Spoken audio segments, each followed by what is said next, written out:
Hello everyone! Magandang hapon po sa lahat. So, dito pala kami ni Angela sa Oval Park sa may 1 Cainta. Ngayon ko lang nalaman mga lalabas, may magandang park pala dito malapit sa amin.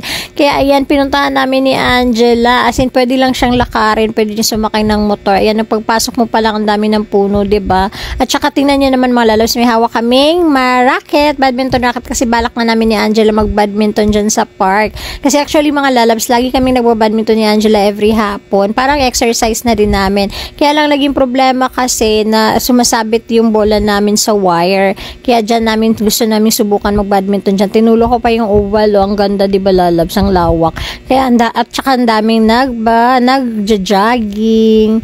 Ayan, dito sa kabila naman sa may left side mga lalabs, dog park pala yan. Hindi ko na naipakita sa camera, pero dog park yan. May dog park din sila.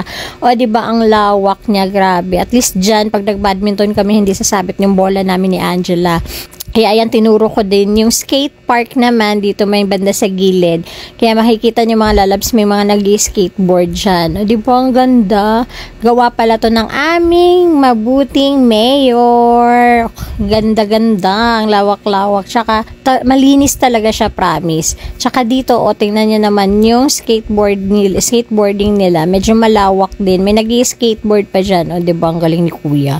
Ang lawak din, 'di ba? Tsaka dito sa kabila, yun, may makikita nyo mga slide ng pambata. Ang daming bata din na naglalaro. Kaya tinuro ko pa yung ibang dito sa kabilang skateboarding naman nila. 'Di ba? Malawak talaga siya, grabe. Ang gandang pumunta dito. Taka dito sa kabila, meron din siyang mga siso, ganyan sa mga bata. May swing-swing din. Tapos dito sa kabila, meron siyang nagva-volleyball. Yan o, diba? Ang ganda, ang lawak niya talaga. Grabe. Yan, naghahanap kami ni Angela kung saan kami pupwesto kasi medyo madaming tao talaga. At saka sabi ko pa nga kay Daddy, picturean na kami dyan sa may oval. Hindi kami pinicturean, video pala daw yun. Kaya yan, sabi ko, Angela, try natin tumakbo. Kaya yan yung anak ko. O, tingnan niyo naman kung paano tumakbo. Hindi marunong tumakbo yan eh.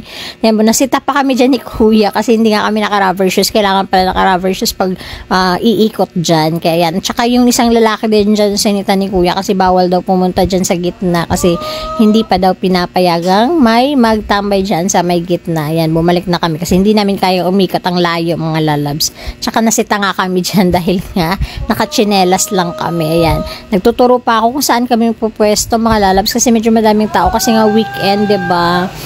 So, naghahanap talaga kami ng pwede namin pagpwestohang mag-badminton.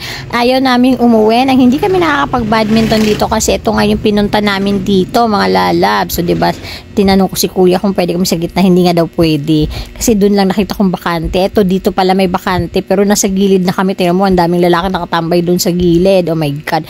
Tingnan nyo si Daddy mag-video. Parang hindi naman ako kita. Kaya sabi ko sa kanya, ayusin naman niya yung pagbibideo sa amin. Yun na nga lang gagawin niya, charot. Ayan, kaya tinayos niya yung pagbibideo, diba? Nagba-badminton na kami ni Angela. Si Angela, ang galing na yung pumalo niyan. Dati hindi marunong yan. Ngayon, natatalo na ako sa pagpalo, diba? Ang problema lang namin dyan, mga lalabs, ang galing ni Angela, talo na naman ako. Ang problema lang namin dito mga lalabs, medyo mahangin siya, kaya mahirap ding iano yung bola. Kasi hapon na kasi kami pumunta dyan. O, diba, ang galing ni Angela, talo na naman ako. Ang lakas niyang pumalo, grabe. O, diba? O, talo siya. Kasi sabi ko, yes, pag natatalo ko siya, napapatawa talaga ako, napapatalo na ako kasi minsan ko lang siya natatalo. O, diba, hindi pa niya mapalo-palo yung bola. Nakakatawa talaga itong batang to. Nakakatuwa kasi ito ang banding namin. Isa sa mga banding namin ni Angela yung pagbabadminton. Actually, halos hapon-hapon talaga kami nagbabadminton sa labas. Kasi nga, exercise na din para hindi naman lagi tayo nakaupo. Hindi tayo laging nanonood lang ng video, ng cellphone. Kaya yan, tinuturo ko ni si Angela maglaro sa labas. Tsaka tingnan naman si Angela, kailangan na din niya mag-exercise. Charot. O, diba ang galing pumalo ni Angela? Ang lakas pumalo. Talo na naman ako. Kaya sabi ko sa kay Daddy, ikaw naman mamaya kasi parang pagod na ako.